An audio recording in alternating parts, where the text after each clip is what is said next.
Hello दोस्तों, स्वागत है आपका एक बार फिर से मेरे यूट्यूब चैनल दी इंग्लिश डायरी पर। और मैं हूं आपका दोस्त विजय। और आज की इस वीडियो में हम बात करेंगे मोस्ट इम्पॉर्टेंट टॉप 30 एमसीक्यूज़। वैसे आप लोगों की डिमांड ये है कि प्रीवियस ईयर के क्वेश्चंस पूछें, लेकिन मैं आपको बता दूं कि प्रीवियस ईयर का जो सिलेबस था वो काफ़ी हटके था। लेकिन इस साल आपका सिलेबस डिफाइंड है, एक्यूरेटली बताया हुआ है कि कौन सा ऑथर, कौन सा राइटर, कौन सी पोइट्री सेक्शन से रिलेटेड क्वेश्चंस पुटअप होंगे, किस वर्क से रिलेटेड क्वेश्चंस जो है पुटअप होंगे। वैसे देखा जाए तो प्रीवियस ईयर के कंपैरिजन में इस बार ज़्यादा चीज़ों को डिटेल में समझाया हुआ था और थोड़ा सा आसान था डायरेक्टली उन पॉइंट्स पे जाना या सिलेबस के उन सारे कंटेंट्स पे जाना। सिलेबस भले ही थोड़ा सा वास्ट था, लेकिन फिर भी मुझे लगता है कि लगभग आप सभी लोगों ने चीज़ों को पढ़ लिया होगा। लेकिन आज हम बात करेंगे इस वीडियो में टॉप 30 एमसीक्यूज़ के बारे में, जो हो सकता है एग्ज़ाम में पूछे जाएँ, लेकिन हमें इन्हें प्रैक्टिस करके जाना है। और साथ ही साथ ऐसे कुछ और एमसीक्यूज़ जितने भी दिन बचे हैं उसमें हम कोशिश करते हैं कवर करने की। और आप लोगों की डिमांड ये है कि एग्ज़ाम हॉल में कैसे क्वेश्चंस को अटेम्प्ट करें और क्या उस वक्त जो है स्ट्रैटेजी आपके माइंड में रहनी चाहिए before the exam and duration the exam. तो ये चीज़ मैं आपके लिए एक वीडियो लेके आने वाला हूँ। यहाँ पर मैं उस वीडियो में आपको ट्रिक्स या ये सब चीज़ें नहीं बताऊँगा, मैं केवल और केवल अपना एक्सपीरियंस बताऊँगा कि उस वक्त मैं क्या सोच के एग्ज़ाम में बैठा था, क्या चीज़ें मेरे साथ हुई और कैसे मैंने एग्ज़ाम हॉल में अपने आप को फोकस्ड किया, कैसे मैंने क्वेश्चंस अटेम्प्ट किए और किस तरह से मैंने उनके आंसर्स दिए और क्या मार्जिन में मैंने क्वेश्चंस अटेम्प्ट किए। तो ये सारी चीज़ें मैं नेक्स्ट वीडियो में आपको ज़रूर बताऊंगा। आप लोग उस वीडियो को देखिएगा और अगर आप चैनल में नए हैं तो सब्सक्राइब कीजिएगा। मैंने इस पूरे टाइम पीरियड में कोशिश की कि जितनी भी आप लोगों की हेल्प कर सकूँ वो करूँ। आप लोगों ने बदले में मुझे बहुत सारे सब्सक्राइबर दिए हैं, इसके लिए बहुत बहुत धन्यवाद। Thank you so much. चलते हैं आज की इस वीडियो की तरफ और इम्पॉर्टेंट टॉप 30 जो एमसीक्यूज़ हैं उनसे रिलेटेड डिस्कशन करते हैं आज की इस वीडियो में। तो आज का जो सबसे पहला हमारा क्वेश्चन है वो है एटिपेट कृष्णस्वामी रामानुजन इन विच ईयर रिसीव्ड साहित्य अकेडमी अवार्ड। तो इन्हें किस साल, किस ईयर में साहित्य अकेडमी अवार्ड मिला रामानुजन को? ए के रामानुजन को किस साल में जो है साहित्य अकेडमी अवार्ड मिला? तो देखिए, वैसे तो हो सकता है कि आप लोगों को याद हो कि ईयर इसका जो है 1999 है। ऑप्शंस दिए हुए 1995, 1998, 1999 और 2000। इसका आंसर 1999 है। लेकिन कैसे इसको आप याद रखेंगे एग्ज़ाम हॉल में, कैसे आपको याद आएगा? काफ़ी सारे एस्पायरेंट्स का कहना है कि डेट्स भूल जा रहे हैं। हर डेट के लिए तो ट्रिक नहीं हो सकती, लेकिन कुछ डेट्स के लिए ट्रिक ज़रूर होती है। जैसे कि देखिए, यहाँ पर मैं आपसे बोलूँगा कि मैंने आपको पहले भी बताया था कि जब आप ए के रामानुजन बोलते हैं तो रामानुजन में लास्ट में आता है नौ, यानी 9 आता है हिंदी का, और 9 का मतलब होता है 9। तो आप याद रखना कि 999 इनकी जो अवार्ड था उसमें कुछ 9 से रिलेटेड है। तो 9 आपको पकड़ में आएगा रामानुजन से, ठीक है, यानी 9 से। तो इस 9 से आप याद रखेंगे 999 जो है इनका साहित्य अकेडमी वाला ईयर वाला टाइम पीरियड है। तो 1999 या फिर 1999 आपको याद आ जाएगा, ठीक है। रामानुजन याद रखिएगा 9। ये ऐसी विधि है जिसके थ्रू एग्ज़ाम हॉल में बड़ा आसान होता है ऐसी डेट्स को फाइंड आउट करना और अपना एक्चुअल जो आंसर है, एक्यूरेट जो आंसर है, उसे फाइंड आउट करना। नेक्स्ट क्वेश्चन है what is the major symbol in Whitman's song of myself. Walt Whitman आप सभी को पता है, आपके अमेरिकन जो पोइट्री है उसमें सिलेबस में है आपके। तो वहाँ से क्वेश्चन बन सकता है कि जो सॉन्ग ऑफ माई सेल्फ है उसमें क्या मेजर सिंबल है। तो यहाँ पर जो ऑप्शंस हैं वो है ocean, tombstone, a bird, the grass. तो आप ऐसे याद रखना कि जो वॉल्ट विटमैन है उनका एक वर्क ही द ग्रास है। तो आप इससे याद रखिएगा कि जो सॉन्ग ऑफ माई सेल्फ है इसका मेजर सिंबल ग्रास है, ठीक है। और वैसे नॉर्मली आप इसको जरूर याद रखिएगा, इंपॉर्टेंट क्वेश्चन है। सॉन्ग ऑफ माई सेल्फ का जो मेजर सिंबल है वो ग्रास है, तो इस सिंबल को आपको याद रखना है। नेक्स्ट इंपॉर्टेंट क्वेश्चन है which American president invited Robert Frost to recite at his inauguration ceremony. तो कौन से वो अमेरिकन प्रेसिडेंट थे जिन्होंने इनवाइट किया था रॉबर्ट फ्रॉस्ट को अपने इनॉग्रेशन सेरेमनी में, ठीक है, जहाँ पर इन्होंने एक पोम भी जो है रीड करी थी। तो वो जॉनसन थे, रूजवेल्ट थे, निक्सॉन थे या किडनी थे? तो राइट आंसर है किडनी, ठीक है। तो आपको किडनी याद रखने हैं और साथ ही साथ ये भी याद रखना है कि कौन सी पोम जो है इन्होंने वहाँ पर रिसाइट की थी, द गिफ्ट आउटराइट, ठीक है, द गिफ्ट आउटराइट ये आपको याद रखना है, द गिफ्ट आउटराइट।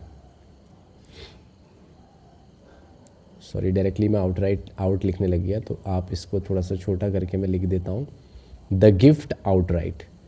इस पोएम को इन्होंने क्या किया था वहाँ पे, RIGST आप इसको लिख सकते हैं या याद रख सकते हैं।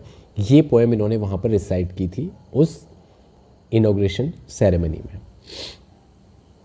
नेक्स्ट क्वेश्चन है, वॉल्ट विटमैन, ये वेट हो गया, यहाँ पर वॉल्ट होना चाहिए। Walt Whitman's O captain my captain, यहाँ पर माई होगा, O captain my captain is an elegy on.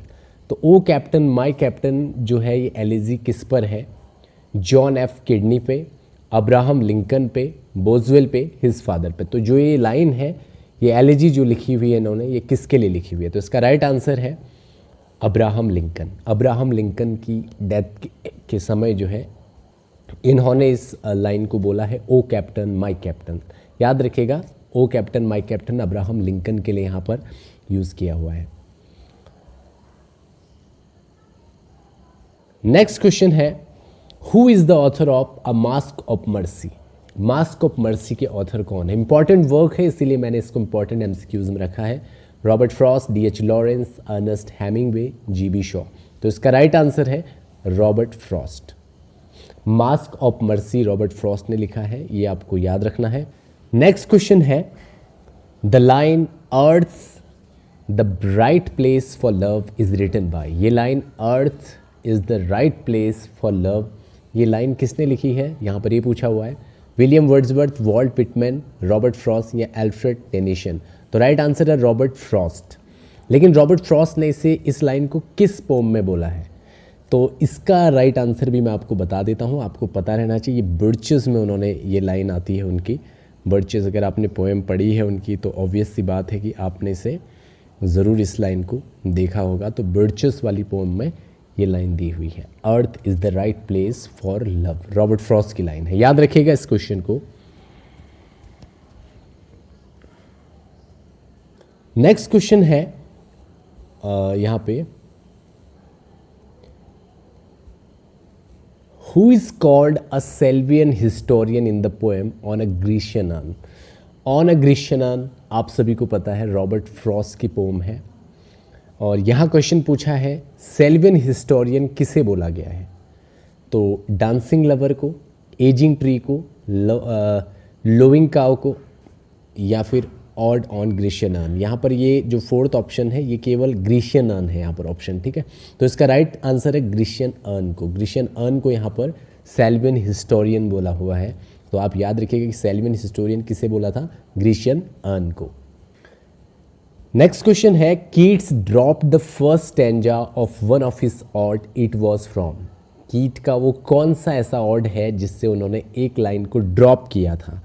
तो ऑप्शन है ode to Psyche, ode to melancholy, ode to Apollo, ode on indolence. तो इसका राइट आंसर है ऑड टू मेलेंकली। इसके लिए मैंने पहले भी आप लोगों को ट्रिक बताई थी कि ऑब्वियस सी बात है कि ड्रॉप किसी चीज़ को इंसान तभी करेगा जब उस चीज़ से वो निराश हो जाए।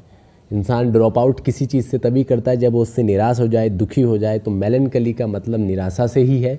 तो आप याद रखिएगा कि वो लाइन जहाँ से उन्होंने जिस लाइन को उन्होंने ड्रॉप आउट किया था या ड्रॉप किया था वो ऑड उनका था, ऑड टू मेलेंकली, ठीक है। इस निराशा वाले वर्ड को आपको याद रखना है, मेलेंकली। नेक्स्ट क्वेश्चन है, who accused Wordsworth of being a lost leader. किसने इन्हें लॉस्ट लीडर जो है एक्यूज किया था वर्ड्सवर्थ को। तो लॉस्ट लीडर वर्ड्सवर्थ को एक्यूज किसने किया था, सेली, ब्राउनिंग, एडरोल्ड या फिर बायरन। तो राइट आंसर है रॉबर्ट ब्राउनिंग। रॉबर्ट ब्राउनिंग ने जो है विलियम वर्ड्सवर्थ को लॉस्ट लीडर कहा था। तो ये भी स्टेटमेंट आपको याद रहना चाहिए।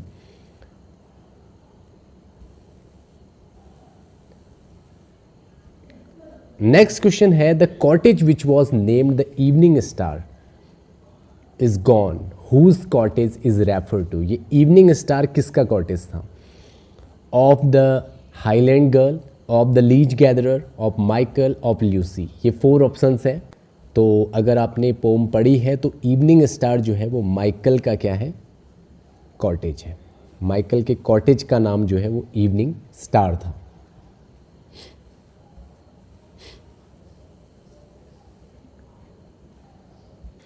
नेक्स्ट क्वेश्चन है the prelude was published in, prelude किस साल पब्लिश किया गया था? 1845 में, 1861 में, 1860 में या फिर 1850 में? तो इसका राइट आंसर है 1850। हालांकि बहुत ही इजी आंसर है, आप सभी को पता भी होगा प्रेल्यूड का ईयर 1850, तो आप इसको याद ज़रूर रखें, इंपॉर्टेंट क्वेश्चन बन सकता है। नेक्स्ट क्वेश्चन है the term egotistical sublime was coined by, ये इगोस्टिकल सबलाइम जो टर्म है ये किसने कॉइन की थी? S T Coleridge, John Keats, William Wordsworth या फिर विलियम हैजलिट? तो इसका राइट आंसर है जॉन कीट्स। जॉन कीट्स ने इगोस्टिकल सबलाइम और नेगेटिव कैपेबिलिटी का जो रिलेशन है वो जॉन कीट्स के साथ है, याद रखिएगा। नेगेटिव कैपेबिलिटी वाला क्वेश्चन भी फेवरेट है यूके SSC का। नेक्स्ट क्वेश्चन है what was the original title of resolution and independence, जो कि 1802 में आया था। इसका ओरिजिनल टाइटल क्या है? The leech gatherer, the wanderer, the solitary man, the lonely shepherd? तो इसका राइट आंसर है the leech gatherer. The leech gatherer का जो ओरिजिनल टाइटल है रेजोल्यूशन एंड इंडिपेंडेंस का वो है लीच गैदरर। इसको आप याद रखिएगा, इंपॉर्टेंट क्वेश्चन बन सकता है, ठीक है। इसका ओरिजिनल टाइटल आपसे पूछा जा सकता है, तो इस क्वेश्चन को आप ज़रूर याद रखें। नेक्स्ट क्वेश्चन है man for the field and women for the hearth, man for the sword and for the needle she. यानी यहाँ पर बोला गया है कि मैन जो है वो फील्ड्स के लिए है, यानी मैदानों में जाने के लिए, युद्ध करने के लिए। वुमेन घर में रहने के लिए है। मैन जो है वो तलवार चलाए और जो लड़कियां हैं वो या वुमेन जो है वो निडल चलाए, वो सुई चलाए। तो यहाँ पर कहीं ना कहीं आपको दिख रहा है कि वुमेन्स को जो है नीचा दिखाया जा रहा है। तो इसका आंसर क्या होगा? वैसे नॉर्मली तो इसके आंसर मैं आपको बता दूंगा, ऑप्शन दिए हुए the princess, Ulysses, Locksley Hall, the lady of Shalott. लेकिन आपको याद रखना है कि ऐसा अक्सर महिलाओं के लिए कहा जाता है। तो महिलाओं वाले ऑप्शन इसमें दो हैं, एक तो द लेडी ऑफ सेलॉट और दूसरा है प्रिंसेस।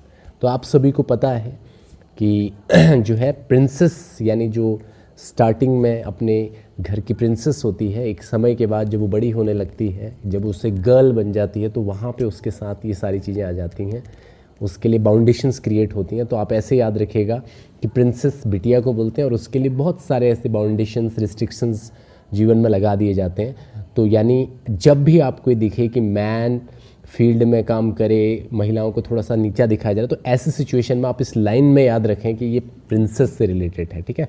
तो ये इसका आंसर हो गया 14 का। नेक्स्ट देखिए 15th question, Alfred Tennyson wrote In Memoriam at the death of. Alfred Lord Tennyson ने इन मेमोरियम किसकी डेथ पे लिखा है? हेलम की, बायरन की, वर्ड्सवर्थ की, पीबी शैली की? तो इसका राइट आंसर है ऑर्थर हेनरी हेलम इनका पूरा नाम है और इनकी डेथ पे इन्होंने इन मेमोरियम लिखी थी।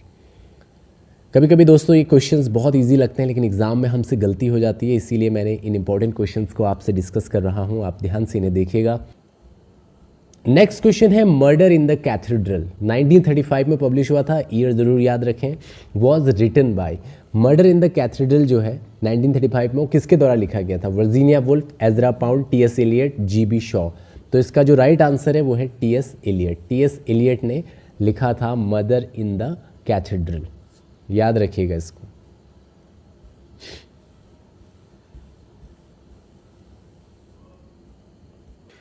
अब फिर से एक इंपॉर्टेंट क्वेश्चन आ गया कि T S. Eliot got Nobel prize in literature in, यानी टी.एस. एलियट को नोबेल प्राइज लिटरेचर में कब मिला था, ठीक है।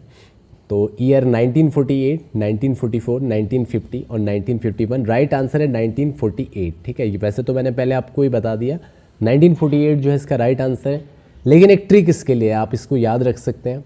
देखिए जब हम इलियट बोल रहे हैं, इलियट, तो आपको लग नहीं रहा इलियट, इसमें 8 टाइप की फीलिंग आ रही है लास्ट में आपको प्रोनाउंसिएशन में, इलियट। आप इसको इलिएट करके बोलना, ठीक है। कैसे बोलोगे? इलिएट, इलिएट करके बोलोगे आप इसको। तो इलिएट जब आप इसको बोलोगे तो आपको याद रहेगा कि 8 वाला जो टाइम है वो नोबेल का है इनका। इलिएट से आप याद रखेंगे कि 8 तो है और 8 होगा तो 48 आपको याद आ जाएगा, यानी 8 है और 8 का आधा है 4, तो 48। 1948 में जो है इनको नोबेल प्राइज़ मिला था, आपको ऐसे याद रहेगा, ठीक है। और पक्का से याद रहेगा, देख लीजिएगा आप, इलिएट, आप याद रखो इलिएट, टी.एस. इलिएट, और 8 आ गया, 8 का हाफ कर देना 4, तो 48, यानी 1948 में जो है इनको नोबेल प्राइज़ मिला था। ऐसे आप इसको याद करने की कोशिश कीजिए। नेक्स्ट क्वेश्चन है the concept of objective correlative propounded by. Objective correlative किसके द्वारा प्रोपाउंड किया गया? John Dryden, S T. Coleridge, Matthew Arnold, T S. Eliot. तो इसका जो राइट आंसर है वो है टी.एस. एलियट। टी.एस. एलियट के द्वारा ऑब्जेक्टिव कोरिलेटिव जो है प्रोपाउंड किया गया था। इसको आप जरूर याद रखें, इंपॉर्टेंट क्वेश्चन है।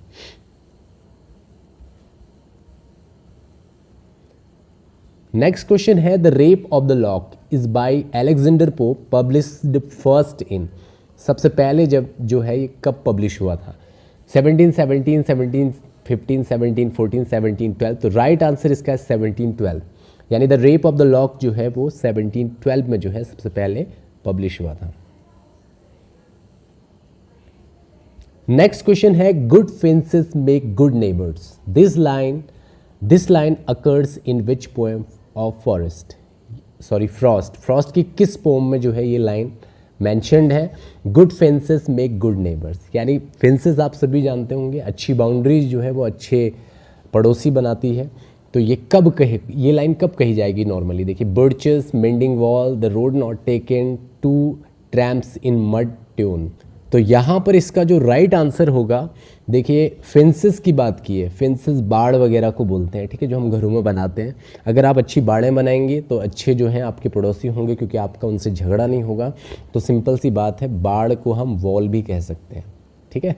तो बाड़ क्या है? वॉल, दीवार बना देना। अच्छी दीवार बना दोगे मजबूत तो जो है पड़ोसी से झगड़ा नहीं होगा। तो मेंडिंग वॉल आप याद रखेंगे अगर ये फेंसेस वाला आ गया, ठीक है। Good fences make good neighbours. तो नेक्स्ट क्वेश्चन है the stolen child is a poem by. Stolen child जो पोम है वो किसने लिखी है? फिलिप लर्किन ने, W.B. यीट्स ने, रूपर्ट ब्रूक ने, नन ऑफ दीज। तो इसका राइट आंसर है W.B. यीट्स। W.B. यीट्स ने लिखी है ये पोम द स्टोलन चाइल्ड, ठीक है। तो इंपॉर्टेंट पोएम है, याद रखिएगा इसको। नेक्स्ट आ गया dramatic lyrics. Dramatic lyrics is a collection of poem by Robert Bridge, Elizabeth Barrett Browning, Robert Browning या विलियम लैंगलैंड। तो इसका राइट आंसर है रॉबर्ट ब्राउनिंग। ड्रामेटिक लिरिक का संबंध है रॉबर्ट ब्राउनिंग से, याद रखिएगा। ड्रामेटिक लिरिक्स जो है रॉबर्ट ब्राउनिंग से रिलेटेड है। तो ये जो पोइट्री कलेक्शन है, पोएम कलेक्शन है, ये रॉबर्ट ब्राउनिंग का है। चलते हैं नेक्स्ट क्वेश्चन पे। इंपॉर्टेंट क्वेश्चन आ रहे हैं।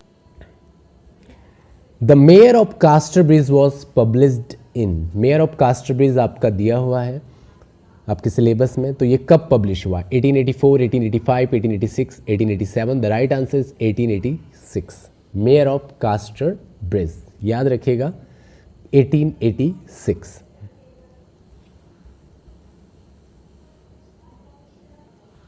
नेक्स्ट क्वेश्चन है what did Kallu call in the after becoming deputy collector. Deputy collector बनने के बाद कल्लू जो है, जो कि इस्मत चुगताई जी ने लिखा था, तो उसका मतलब उसको क्या कह के पुकारते थे? Mister Dean, Mister Perfect, Mister Kallu, none of this. तो राइट आंसर है मिस्टर डीन। याद रखिएगा मिस्टर डीन उनको कहा करते थे जब वो डिप्टी कलेक्टर बन गए थे। कल्लू की स्टोरी भी मैंने मेंशन की है, चाहे तो शॉर्टली आप जाके प्लेलिस्ट में चेक कर सकते हैं। Who is the protagonist of mother of 1084। Mother of 1084 की प्रोटैगनिस्ट का नाम क्या है? ब्राती, सुजाता, ज्योति, नंदिनी। तो राइट आंसर है सुजाता। मदर इसमें थी। तो मदर ऑफ 1084 की जो प्रोटैगनिस्ट है उनका नाम है सुजाता। नेक्स्ट क्वेश्चन प्रेमचंद जी से रिलेटेड है। इन 1923 Premchand establish a printing press and publishing house in Banaras. It's name was. तो बनारस में इन्होंने 1923 में एक जो है प्रिंटिंग प्रेस और एक पब्लिशिंग हाउस जो है वो बनाया था। तो वो उसका नाम क्या है एक्चुअली, ये यहाँ पर पूछा जा रहा है। तो Lakshmi press, Durga press, Saraswati press या फिर मुंशी प्रेस। तो इसका राइट आंसर आप मुंशी प्रेस मत कर दीजिएगा, सरस्वती प्रेस, ठीक है। तो आपको पता है कि प्रेमचंद्र जी ने मोस्टली जो है उपन्यास लिखे हैं। तो जितने भी उन्होंने नॉवेल्स वगैरह लिखी हैं तो सब कहानियाँ हैं, और कहानियों का संबंध वही है। जिस व्यक्ति पर सरस्वती की कृपा होगी वही इन सभी क्षेत्रों में कामयाब हो पाएगा। तो ऑब्वियस सी बात है कि उन्होंने अपनी प्रेस का नाम भी सरस्वती माता के नाम पे रखा, सरस्वती प्रेस। तो आप उनके नेम का टिक ना लगा दें अगर ऐसा क्वेश्चन पूछा जाए तो। नेक्स्ट क्वेश्चन है Leela Benare was having an affair with, Leela Benare का अफेयर किसके साथ था? तो यहाँ पर ऑप्शन है मिस्टर काशिकर, प्रोफेसर दामले, सामंत या फिर रोकते। Silence the court is in session वाली स्टोरी से रिलेटेड क्वेश्चन है, तो इसका जो राइट आंसर है वो है प्रोफेसर दामले। प्रोफेसर दामले के साथ इनका अफेयर था, इस स्टोरी में एक नाटक सा इन्होंने किया था। नेक्स्ट क्वेश्चन है what is the setting of the play Arms and the Man. Arms and the Man जो प्ले है इसकी सेटिंग क्या है? Bulgaria, England, France, Russia. The right answer is Bulgaria. Next question है which essays of Lamb is most pathetic, यानी जो lamb है उनके मोस्ट पैथेटिक ऐसे किसे कहा जाता है? ड्रीम चिल्ड्रन को, recollection of Christ hospital, grace before meat, in praise of chimney sweeper. The right answer is dream children. Dream children को उनका मोस्ट पैथेटिक वर्क कहा जाता है, ऐसे कहा जाता है। सो लास्ट क्वेश्चन है आज का, dash called Lamb gentle hearted Charles, Leigh Hunt, Hazlitt, De Quincey या फिर Coleridge. The right answer is Coleridge. तो ये थे आज के क्वेश्चंस जो कि हो सकते हैं आपके एग्जाम में इंपॉर्टेंट। एक बार ज़रूर इस वीडियो को देख लें। मिलते हैं नेक्स्ट वीडियो में, और कल की वीडियो देखना बिल्कुल ना भूलें जिसमें मैं आपको बताऊंगा फिलहाल आप बचे हुए एक हफ्ते में जो भी आपके पास 4 to 5 डेज़ हैं इसमें आप क्या करें, और एग्ज़ाम से रिलेटेड इंपॉर्टेंट ट्रिक्स तो मैं नहीं कहूँगा, मैं अपना खुद का एक्सपीरियंस आपको बताऊँगा कि मैंने कैसे उस LT एग्ज़ाम को क्रैक किया और कैसे मेरी एग्ज़ाम ड्यूरेशन पे या क्वेश्चन को अटेम्प्ट करने में मेरी क्या स्ट्रैटेजी रही। आज की वीडियो पे इतना ही। Thank you so much for watching this video. अगर वीडियो पसंद आए तो लाइक और कमेंट ज़रूर करें।